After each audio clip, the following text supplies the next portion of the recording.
Execution petition file करने की जरूरत नहीं है और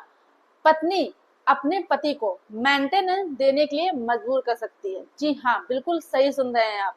मेंटेनेंस का केस जो कि पहले समय में सीआरपीसी की धारा 125 तहत पत्नियां मेंटेनेंस की डिमांड किया करती थी, वो अब नए कानून के अनुसार जो धारा 144 है BNSS यानी भारतीय नागरिक सुरक्षा संहिता, उसके तहत अब मेंटेनेंस की डिमांड कर सकती है। तो आज हम आप लोगों को इस वीडियो के माध्यम से बताने वाले हैं कि पत्नी एग्जीक्यूशन पिटीशन नहीं भी डालती है तब भी वो पति को मेंटेनेंस देने के लिए मजबूर कर सकती है। वो कैसे? तो पूरी जानकारी के लिए आप लोगों को करना क्या है कि वीडियो पूरा अंत तक देखना होगा, बिल्कुल भी स्किप नहीं करना होगा, तभी आप लोगों को अच्छे से जानकारी समझ में आएगी। दूसरा काम आपको ये करना है कि अगर आप नए हैं, वीडियो को पहली बार देख रहे हैं, तो ये आपका ही चैनल है, आप इसे सब्सक्राइब जरूर कर दें, साथ में बेल आइकन जरूर दबा दें, जिससे कि हम जो भी नई अपडेट डालें उसका नोटिफिकेशन आपके पास आता रहे और आप जानकारी प्राप्त करते रहें। नमस्कार दोस्तों, मैं एडवोकेट दिव्या, आपका आपके इस यूट्यूब चैनल में स्वागत है। जब पत्नी के द्वारा मेंटेनेंस का केस किया जाता है तो पत्नी के फेवर में जजमेंट आ जाता है। जब पत्नी के फेवर में जजमेंट आता है यानी कि ऑर्डर आता है, तो पति के ऊपर प्रेशर क्रिएट किया जाता है कि वो अपनी पत्नी को मेंटेनेंस दे और साथ में जो मेंटेनेंस के साथ साथ एरियल दिया जाता है उसे भी क्लियर करे, यानी कि उसे भी दे। पति को मेंटेनेंस का ऑर्डर होते हुए भी पति मेंटेनेंस नहीं लाता है, तो कोर्ट के द्वारा बोला जाता है कि वो मेंटेनेंस लेके आए, यहाँ तक कि वार्निंग भी दी जाती है कि वो पेमेंट लेकर के आए। इसके बाद साथ में पत्नी मेंटेनेंस का हिसाब लेकर के आती है और कोर्ट को ये चीज बताती है कि अब मेंटेनेंस कितना हो गया है, यानी कि इतना मेंटेनेंस बाकी है, क्योंकि अभी तक मेंटेनेंस मुझे नहीं मिला है।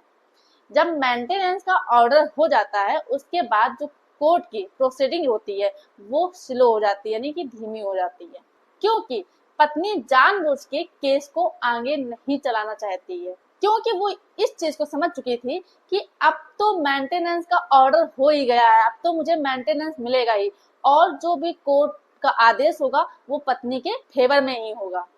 और पत्नी का ही कोर्ट साथ देगी।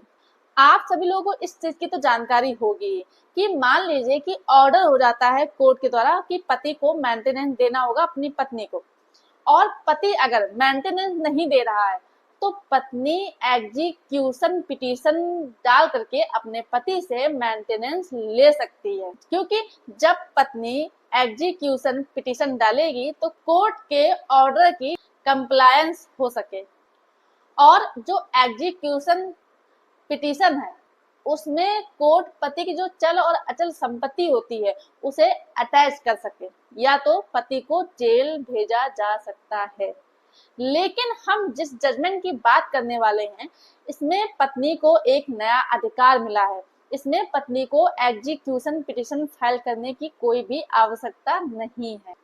पत्नी बिना एग्जीक्यूशन पिटीशन फाइल किए ही अपने पति के अगेंस्ट में पति से मेंटेनेंस के ऑर्डर की कंप्लायंस करा सकती है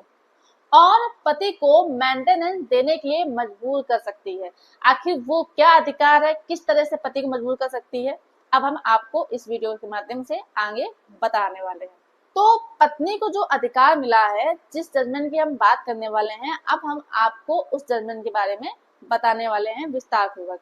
तो अभी भी अगर आपने चैनल को सब्सक्राइब नहीं किया है तो प्लीज चैनल को सब्सक्राइब जरूर कर दें। इस केस में होता क्या है कि पत्नी से डाइवोर्स लेने के लिए पति एक डाइवोर्स का केस फाइल करता है और जो उस डाइवोर्स का ग्राउंड बनाता है वो क्रुएल्टी और डिजर्शन का आरोप लगाता है। इसके बाद जब पत्नी को इस चीज की जानकारी होती है तो पत्नी जो HMA यानी कि हिंदू मैरिज एक्ट की धारा 24 है उसकी एप्लीकेशन लगाती है, जिससे कि उसको उसके पति के द्वारा उसके लिए व उसका जो माइनर बच्चा है उसको मेंटेनेंस मिल सके। इसके बाद कोर्ट पत्नी के एप्लीकेशन को अलाउ कर देती है और पत्नी के लिए 15,000 रुपए हर महीने एंट्रीम मेंटेनेंस और 30,000 रुपए बतौर लिटिगेशन एक्सपेंसेस का ऑर्डर पास किया जाता है। पति किसी कारणवश जो मेंटेनेंस का ऑर्डर होता है, जो मेंटेनेंस की पेमेंट है, वो नहीं कर पाता है। जिसके बाद जब पति मेंटेनेंस नहीं देता है तो पत्नी एक एप्लीकेशन देती है,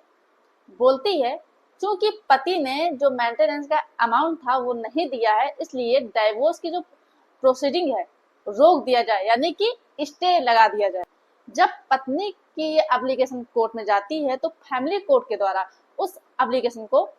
डिसमिस कर दिया जाता है और ये बात बोली जाती है कि अगर मेंटेनेंस नहीं दिया जा रहा है पति की तरफ से तो इसका मतलब ये नहीं है कि कोर्ट की प्रोसीडिंग को बंद कर दिया जाए। इसके बाद उस ऑर्डर को लेते हुए पत्नी जाती है हाई कोर्ट और उस ऑर्डर को चैलेंज करती है, जिसमें वो कहती है, यानी कि जो पत्नी होती है वो ऑनरेबल हाई कोर्ट में जाकर के बोलती है कि हाई कोर्ट के पास इनहेरेंट पावर्स हैं। फैमिली कोर्ट पति के ऑर्डर को कंप्लाइन करने के लिए कह सकती है। और मान लीजिए कि फिर भी पति मेंटेनेंस नहीं देता है या फिर ऑर्डर की कंप्लायंस नहीं करता है तो जो फैमिली कोर्ट है वो अपने इनहेरेंट पावर का इस्तेमाल करके पूरे केस की जो प्रोसीडिंग है उसे रोक सकती है, यानी कि उसमें स्टे लगा सकती है। दूसरी तरफ जो पति था उसका कहना था कि ऐसा कोई भी प्रोविजन नहीं है जिसके अंतर्गत कोर्ट की जो प्रोसीडिंग है उसे रोका जा सकता है।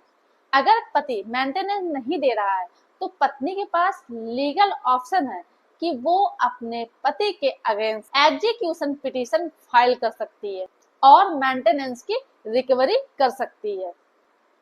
और पति अगर मेंटेनेंस नहीं दे रहा है तो पत्नी पति के जितने भी चल और अचल संपत्ति है उसे अटैच करा सकती है या फिर पति को जेल भिजवा सकती है। लेकिन ऐसा कोई भी कानून नहीं है, कोई भी प्रोविजन नहीं है पति के द्वारा मेंटेनेंस न देने पर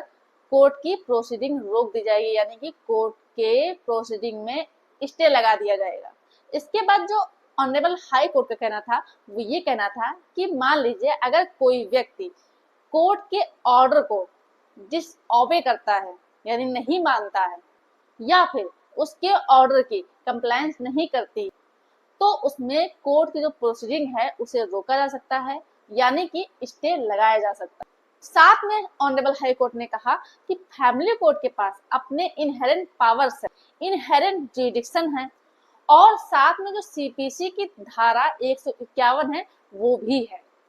जो कि फैमिली कोर्ट को ये मदद करता है। साथ में अगर कोई ऑर्डर का डिसओबे करता है, पालन नहीं करता है तो वो कोर्ट की प्रोसीडिंग को रोक भी सकता है।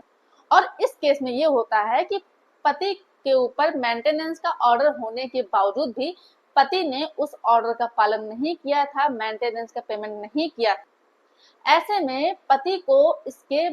परिणाम को भुगतना होगा। इसके बाद हाई कोर्ट ने जो फैमिली कोर्ट का ऑर्डर था उसे सेट असाइड कर दिया और ये डायरेक्शन दिया कि जब तक पति मेंटेनेंस की पेमेंट नहीं कर देता है तब तक कोर्ट की प्रोसीडिंग आगे नहीं चलेगी, यानी कि कोर्ट की प्रोसीडिंग में स्टे लगा दिया। यानी कि मेंटेनेंस के केस में पत्नी को एक नया अधिकार मिला है, वो एग्जीक्यूशन पिटीशन फाइल कर सकती है और साथ में कोर्ट की प्रोसीडिंग है उसे रुकवा भी सकती है, यानी कि स्टे करा सकती है। इस केस से संबंधित आप लोगों के क्या विचार हैं, आप लोग मुझे कमेंट बॉक्स में जरूर बताएं। और अगर मेरे द्वारा दी गई जानकारी आप लोगों को पसंद आई हो तो वीडियो को लाइक जरूर कर दें, ज्यादा से ज्यादा लोगों को शेयर कीजिए और अभी भी अगर आपने चैनल को सब्सक्राइब नहीं किया है तो ये आपका ही चैनल है, आप इसे सब्सक्राइब जरूर कर दें। धन्यवाद।